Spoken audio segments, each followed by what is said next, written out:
It's a very exciting day here. The first ever Kato Reviews interviews. First off, I'm looking good, feeling good, loving life. I hope you can do the same. Today, my first ever guest.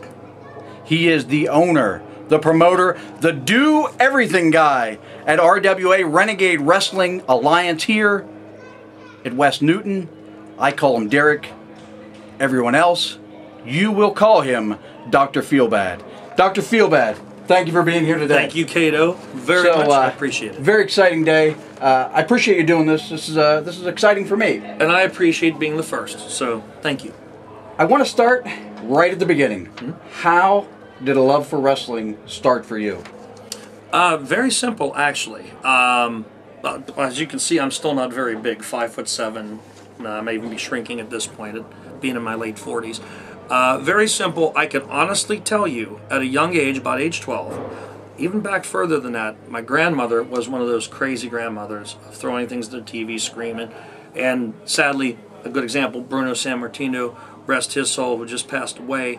She just loved Bruno. And the passion that wrestling brought out of people, of course football does too, and there's other sports that do, but there's a different breed when you're a wrestling fan. That's number one.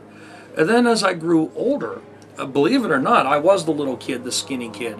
Wrestling and wrestling moves actually taught me some self-defense against the bullies, the standing up to the bullies and so forth.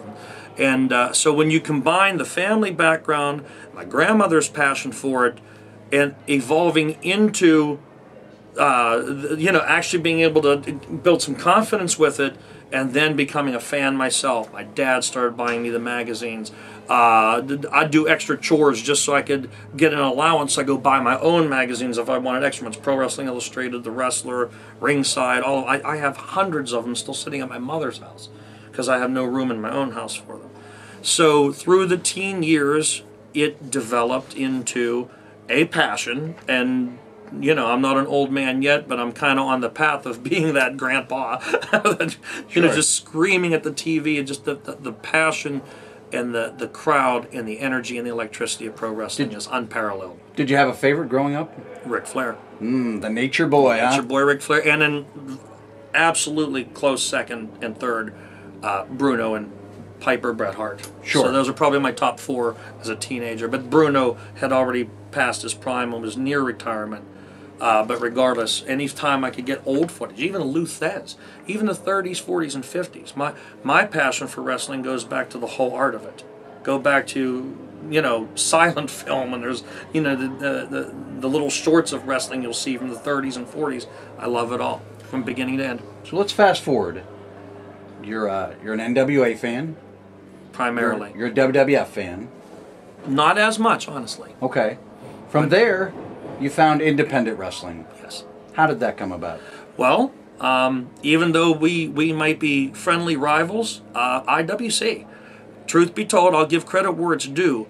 IWC really turned me on to local independent wrestling. There was a dozen, maybe 24 of us when Norm Connors ran it. Front and center. You can see us on most videos. Hot Wheels, who's my sound guy, Tawny, all the ladies, half my ring crew. From, I want to say, about 2004, maybe 2003, all the way up to 2009 when RWA started. If I missed an IWC show, it was because I had a flu and practically dying, and that's how much passion I had for that company. It is a solid company. Was there guys at IWC that you really sort of developed not a relationship with, but like a fan following toward? Did you gravitate toward any particular guys or girls there? Several. Another one, rest his soul, Larry Sweeney.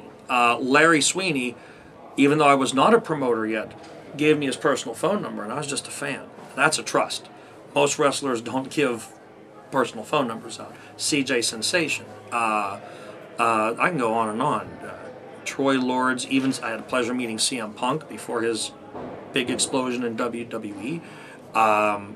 And Norm Connors opened that up where, I mean, some could argue he blurred the lines, like maybe he should have let the fans in, but we went to the after parties. And truth be told, that's what the independent wrestling experience is about. You could sit down with some of those guys and really get to know them. And it wasn't just a handshake and an autograph. WWE, and I'm not criticizing, but it's a big machine. If you got 10,000 people in line waiting for an autograph, the wrestler hardly looks up, signs, shakes hands, next, next. Whereas, how many people can say they had a pleasure of having dinner with CM Punk in Elizabeth, Pennsylvania? Me. And I'm not special, I'm not the only one. Hundreds of IWC fans at that after party. And it was just, and it took, for me, it took nothing away from the business for me. It made me love it even more because the independent wrestling in general is unparalleled. You cannot get the same experience at WWE as you can on the independents. So let's jump ahead again. As near as I can tell, it's February 2009. Correct, February 7th, 2009. You're running your first show. Yes. How do we get from being a fan of IWC to running your first show in February of 2009? Well, it was always in the back of my mind. Back to the teen years, back to my early 20s. Of course, the scandalous backyard stuff. I'll touch on that. Just like many of your famous football players or baseball players, you go to a park and you play football and you play baseball and you're not trained, right? You go and have fun, you toss a ball around, you get hurt, you roll in the mud, you think someday you're going to be a star, right? I don't think backyard wrestling has any place in professional wrestling. That's why it's separate. But backyard wrestling and emulating our heroes, that's a starting point. My father was proud enough that I could memorize all these wrestlers. I knew their real names, their hometowns, blah, blah, blah, all this. Over time, it just grew into, I know the statistics, I'm a huge fan. Once I got onto the independent scene, I became friends with a lot of them. I had enough contacts not to start a full-fledged company. I couldn't have a roster of 20 or 30, but there were 6 or 7 guys, IWC, other local independents, maybe a little bit in Ohio, that were like, I trust Derek, I trust Feelbad. Yeah, start asking questions. Would you work for me if I ever started a company? Yeah, we'd give it a shot. Do it right, and we'll stick with you, but we'll give it a shot. And about 2006, 2007, I started renting Bill Hughes' ring. We're still doing the backyard thing a little bit, but I'm getting older, in my middle 30s. I'm thinking, I've had enough of just playing around. Let's get it licensed, bonded, let's get it real, let's make it real deal. And of course, the controversy and criticism for how I jumped from a fan and bought a license, whatever. But I didn't do anything illegal. Everything that Pennsylvania state law says, I followed. I'm bonded, I'm fully licensed, I pay my 5% tax off the gate, and I got connected with pro wrestlers that took a chance with me, in spite of no history in this business, and gave me a shot for the first year or two to make RWA something. So I think that's how it started. What people may say, and this is sort of veering off topic, maybe a tad, but I think maybe people would say, not about you in particular, but backyard wrestling in general, I think that everybody at some point that loves the business has screwed around with their friends in the backyard. Yes. And I don't think, like, your general, like, trained wrestler is going to complain about that. No. I think that maybe the criticism would be for anything backyard would be, is what you did, is have a ring, have guys in there that aren't trained, right, and charging admission.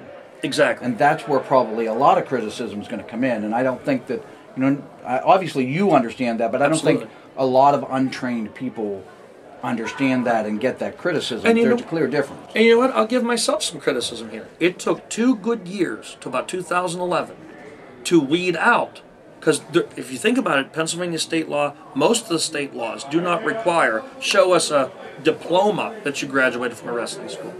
And it was, and I'm a little old school, so '09 was just the start of Facebook, kind of just YouTube was really getting going. So I couldn't do a lot of research in the first couple of years, and being a little computer illiterate at the time, I'm like, I take people for their word. Sure. So in the early days of RWA, there was still some questionable talent in my company, openly, wholeheartedly admit that. But the idea was I graduated from that. I busted my ass to get where we're at now, and so did all those ladies and my ring crew, the best ring crew in the world. And I'll tell you why they're the best ring crew, because I don't have a training school. So if you can have 20 friends, if a person's lucky enough to have one friend, that's something. I have 15, 20, 25 friends out there to do this just for me and or for the love of the business. There's no graduating. They're going to be ring crew or they're going to choose not to be. There's no elevation of this other than they're loyal to and honor our friendship and honor the RWA and these fans of setting up that ring and everything and working hard. And at the end of the day, they get the good show out of it. But they're not going to become wrestlers, not unless I open a school. So I'm very honored and privileged, and I hope all my ring crew and the fans and everybody see this and know how much I appreciate them, because they're volunteers, they're priceless. Let's go back to the beginning for one more minute. Sure. If you today could go back to then, what would you tell yourself to do differently? What would you tell yourself to do the same? The same. Let me start with the same first. What I would do the exact same thing is not let any criticism stop me or get me to the point of hesitating of living that dream. There's always going to be critics. There's always someone jealous. If you got one step ahead of somebody else that's just sitting at home thinking about it, they will tear you down instead of getting off their ass and learning, researching, going to school, whatever it may be. So the things I would do exactly the same is I would never replace any of those friends out there. They're wonderful people, and I would never replace or touch in any way, shape, or form the drive that has driven me to this point. What I would change is probably what I already touched on. If I would have researched a little bit better, and if I would have had more of a better leg to stand on, I probably would have not hired some of the people that were here. And I'm not going to mention names right now. I don't want to go there, but I would probably have really tried to research the questionable talent that could have tainted RWA in the early days. So I would probably do that differently. If it makes you feel any better, I'm certain every promoter has used a guy at some point, or girl, that they regret using. Yeah, well, there you go. I want you to think for a minute about the people and or trolls that hate you the most. What would they say about you? They hate me the most. Wow, I don't know, because that's trying to get in everybody's head. What are the things that you've read that weren't fair, that you'd really like to say, hey pal, I'll tell you one. I'll tell you one. There's some message boards and things out there that I don't take it too seriously. I can handle criticism of where I started. I can handle direct criticism if you don't like a match on my card. I know you're going to review it. I welcome it. Let's see what you got. Maybe we can all learn something from it. So I'm not afraid of constructive criticism. I'm not even afraid of direct criticism. I'm not politically correct myself. Give it to me. If you're a fan and you didn't like something, tell me. But I would say when it's anonymous or when it's a former friend or maybe someone that was jealous, I would say I would like to set the record straight that RWA was only funded by money or donations or friends participating and living this dream with me. One example was someone said I used my significant other, Tawny, her mother's insurance money or something because she had passed away from a horrible intestinal cancer. And that was in '08. Excuse me. And that didn't happen. There was money to bury the lady. Tawny inherited a house, which we eventually sold. What I'm proud of is that's just an outright lie. Someone made something up and just assumed, oh, we got money and we started this.